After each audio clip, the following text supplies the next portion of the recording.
Hello everyone. आज हम लोग सुश्रुत अनुसार ऋतुचर्या का वर्णन पढ़ने वाले हैं। और इससे पहले भी एक मैंने इंट्रोडक्टरी वीडियो बनाई हुई है जिसमें हम लोग एक ट्रिक के माध्यम से सारी ऋतुएं याद रखते हैं। तमसु नईस, तप तपस्य, मधु माधव, शुचि शुक्र, नभ नभस्य, ईश ऊर्ज, सह सहस्य।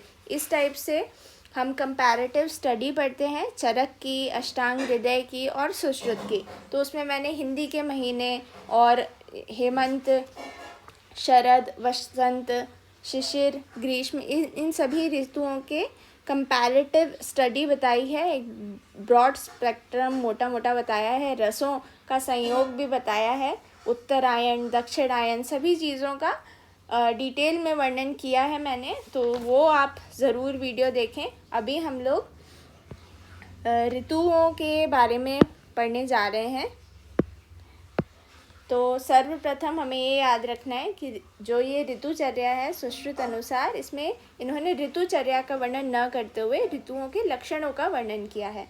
ठीक है, जैसे ही हम लोग इस चैप्टर के स्टार्टिंग में पहुंचते हैं तो वहाँ पे काल चक्र का वर्णन आता है।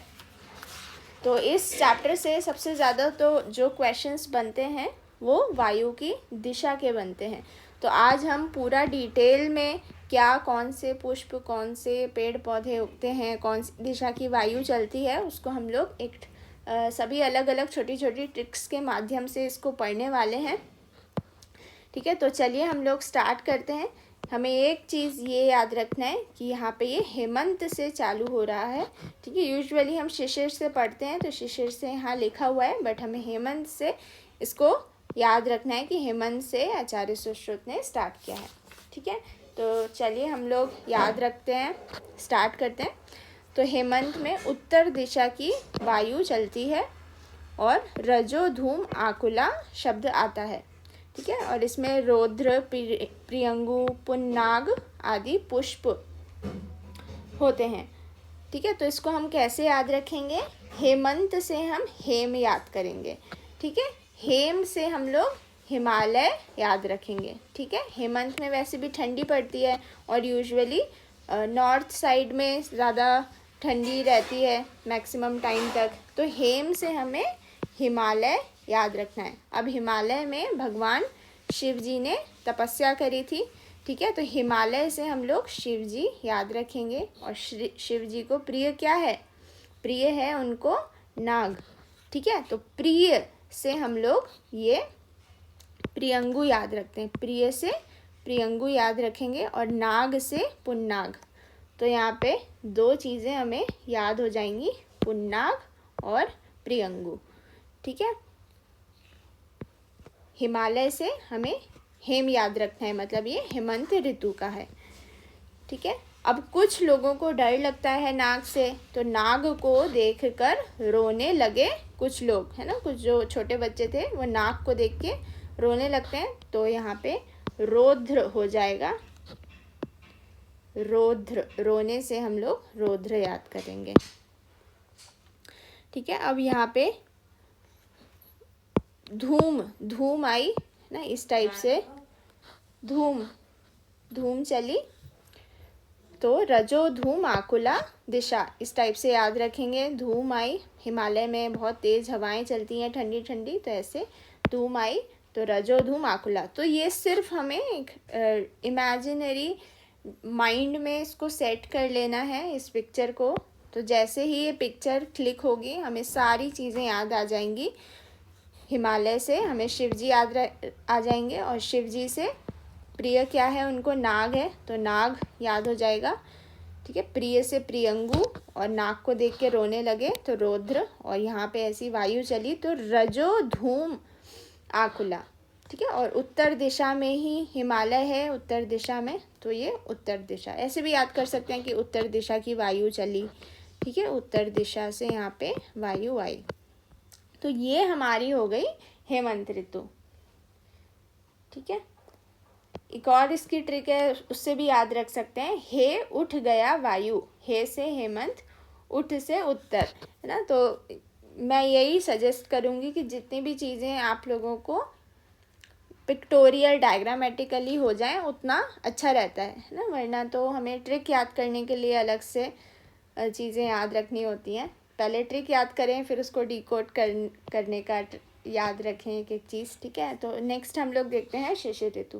तो शिशिर ऋतु में सिर्फ एक चीज़ ही इम्पॉर्टेंट है, हमें पता है शिशिर ऋतु में क्या होता है, और ज़्यादा ठंड पड़ती है, ठीक है, और ज़्यादा कोहरा होता है हेमंत ऋतु से, और ज़्यादा ठंडी लगती है ना शिशिर ऋतु में। तो शिशिर ऋतु में क्या बोला है आचार्य ने, उन्होंने सिर्फ यही बोला है कि हेमंत वत इसमें चीज़ें आती हैं, और वात वृष्ट आकुला दिशा, वात वृष्ट आकुला दिशा, ये चीज़ याद रखना है हमें बस, ठीक है। यहाँ पे वृष्ट मतलब वर्षा होती है, तो कई बार वर्षा भी हो जाती है ठंड में और अच्छी वायु चलती है। वात वृष्ट मतलब वर्षा से व्याप्त रहता है पूरा माहौल, ठीक है। तो वो शिशिर ऋतु हो गई। नेक्स्ट हम लोग देखेंगे वसंत ऋतु। वसंत में ये इम्पॉर्टेंट है, दक्षिण दिशा की वायु चलती है। अब इसकी दो तीन चीज़ें हैं, इसको हम लोग कैसे याद रखते हैं, जैसे दक्षिण भारत से हम लोग इसे याद रख सकते हैं, एक ट्रिक है। दक्षिण भारत में हमेशा वसंत जैसा ठंडा ठंडा मौसम रहता है, बहुत ज़्यादा गर्मी नहीं पड़ती है उधर, ठीक है। तो जो लोग भी दक्षिण भारत में रहते हैं, साउथ इंडिया में, तो वहाँ पे बहुत ज़्यादा गर्मी नहीं पड़ती है, ठीक है। तो वसंत में भी कैसा बहुत अच्छा मौसम रहता है, सारे फूल खिले हुए रहते हैं, मोर नाचती हैं, ठीक है। तो इस टाइप से हम लोग इसे याद रख सकते हैं। एक और इसकी ट्रिक है, ऐसे भी याद रख सकते हैं, BAD, बैड से भी याद कर सकते हैं इसको, ठीक है। तो B फॉर वसंत हो गया, ठीक है, और D फॉर दक्षिण हो गया। तो V और थोड़ा B और B सिमिलर है, तो इस टाइप से याद रखने की कोशिश करें। और किंशुक भोज बकुल, ये वृक्ष वसंत ऋतु में ज़्यादा उगते हैं। तो किंशुक सभी को पता है, पलाश को कहते हैं। पलाश के जो फूल होते हैं वो ऑरेंजिश कलर के रहते हैं ना, पैरेट की बीक चोंच की तरह उसके पुष्प रहते हैं। जब हम लोग छोटे थे तो होली के टाइम पर ही, वो होली वसंत ऋतु में ही आती है, तो वसंत ऋतु के टाइम होली आती है, तो हम लोग पलाश के फूल कलेक्ट करके उसको पूरे रात भर पानी में भिगो करके, सुबह कलर हो जाता था वो पूरा पानी, फिर फुग्गों में जो बलून्स रहते हैं उसमें हम लोग पानी वो डालते थे। तो उस टाइप से मुझे हमेशा इस टाइप से याद रहता है, पलाश मतलब वसंत ऋतु, ठीक है। तो इस टाइप से आप लोग भी याद रख सकते हैं, सिर्फ एक ही याद हुआ तो क्लिक हो जाएगा, वसंत ऋतु, ठीक है। नेक्स्ट हम लोग देखेंगे ग्रीष्म। अब ग्रीष्म में क्या कमी रहती है, ग्रीनरी की कमी रहती है, ठीक है। तो हमें यहाँ पे ग्रीन से याद रखना है, ग्रीन, G फॉर ग्रीष्म एंड N फॉर नैऋत्य, ठीक है। नैऋत्य कोण में हम देखते हैं राक्षसों का निवास रहता है, ठीक है। तो ग्रीष्म में क्या रहता है, ध्वस, वीरु, तृण, लता, विपर्ण, तो जो भी पेड़ पौधे हैं, पत्ते हैं, पर्ण हैं, वो सब सूख जाते हैं, सिर्फ लताएं ऐसी सूखी हुई बचती हैं, ठीक है। तो विपर्ण, पर्ण भी सारे झड़ जाते हैं, ठीक है। लू लगती है, बहुत ज़्यादा गर्म हवा चलती है, अच्छा नहीं लगता, ठीक है।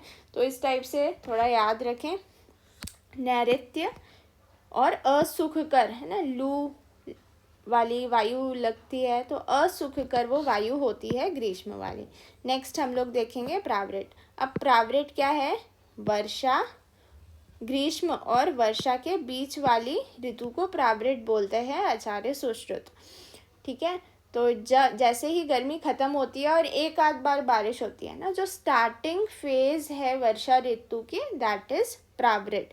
इसमें पश्चिम दिशा की वायु चलती है, तो इसको हमें P2 से याद रखना है, ठीक है। P2, PP, प्रावृट और पश्चिम, प्रावृट और पश्चिम बार बार बोलेंगे तो याद हो जाएगा, ठीक है।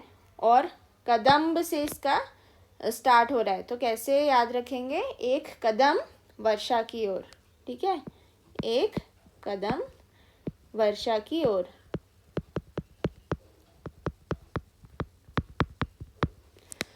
तो इजीली याद हो जाएगा, कदम्ब से जो भी स्टार्ट हो रहा है वो प्रावृट का है। हमें सिर्फ हिंट लगनी चाहिए। ऑप्शंस रहते हैं, 4 ऑप्शंस रहते हैं, थोड़ी सी हिंट लग गई तो आंसर करेक्ट हो जाता है।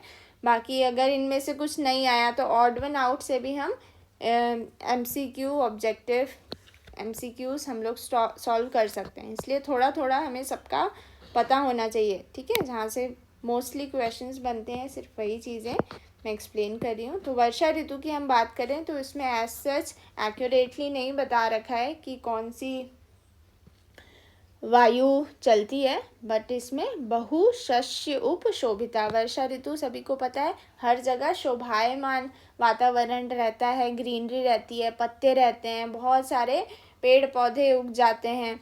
वर्षा ऋतु में ऐसा बोला भी जाता है जल ही जीवन है ना। तो जल ही जीवन है का मतलब बहुत सारे जीवन, बहुत सारे प्लांट्स उग जाते हैं, ठीक है। नोइंगली अननोइंगली प्रफुल्लित कुमुद नीलोत्पल, बहुत सारे कमल नील उत्पल आदि उग जाते हैं, ठीक है। इजी है, याद हो जाएगा ये। लास्ट हम लोग देखेंगे शरद ऋतु। तो शरद ऋतु में भी एज सच कोई एक्यूरेटली नहीं बताया गया है, बट इसमें ये विमल नभ जो भी आकाश है वो बहुत स्वच्छ हो जाता है, इसमें भी शोभायमान रहता है। और इधर भी कमलों से जो सरोवर हैं वो शोभायमान रहते हैं, ऐसे बोला गया है। और शरद ऋतु में ही दिवाली पड़ती है, तो दिवाली की 1 सप्ताह की छुट्टी रहती है। तो इस टाइप से हम ये याद रख सकते हैं, ठीक है। तो बहुत इजी है ये, यहीं पे हमारी ये ऋतुएं फिनिश होती हैं। इसका एक छोटा सा ट्रिक है, इसको भी हम याद कर सकते हैं, देखेंगे। बैड हेमू के पास ग्रीन पपाया, बार बार पढ़ेंगे तो इजीली याद हो जाएगा। अगर नहीं भी याद करना है तो मैंने अलग अलग से भी आप लोगों को बता दिया है। बैड हेमू के पास ग्रीन पपाया, तो बैड से वी से वसंत और डी से दक्षिण, और हेमू हे से हेमंत और ऊ से उत्तर दिशा। हेमंत में उत्तर की वायु, वसंत में दक्षिण की वायु। फिर ग्रीन, ग्रीन हमने पढ़ा, जी फॉर ग्रीन, एन फॉर नैऋत्य, एंड P2 से क्या पढ़ा था, प्रावृट और पश्चिम दिशा की वायु चलती है, ठीक है। तो बहुत इजी है, कुछ ज़्यादा डिफ़िकल्ट नहीं है। सिर्फ हमें कौन कौन से ज़्यादा इम्पॉर्टेंट है वो देख लेते हैं। सबसे इम्पॉर्टेंट है वसंत, वसंत का पूछा जाता है। और प्रावृट का इम्पॉर्टेंट है। हेमंत का बहुत इम्पॉर्टेंट है, उत्तर दिशा की वायु चलती है। और कई बार एक आध बार इधर से भी क्वेश्चन आया है कि क्या इनका पुष्पकाल रहता है, कौन से प्लांट्स आ रहे हैं, ठीक है। तो वो भी हम लोग याद रख सकते हैं, ग्रीष्म में भी इम्पॉर्टेंट है। तो इसी के साथ ही हमारा फिनिश होता है। अगर आप लोगों को कोई भी ऐसा टॉपिक है जो डिफ़िकल्टी टू लर्न हो रहा है तो आप लोग कमेंट सेक्शन में बता सकते हैं, तो उनको हम लोग डिटेल में ट्रिक वाइज पढ़ लेंगे। Okay, that's it for today. Thank you so much for watching.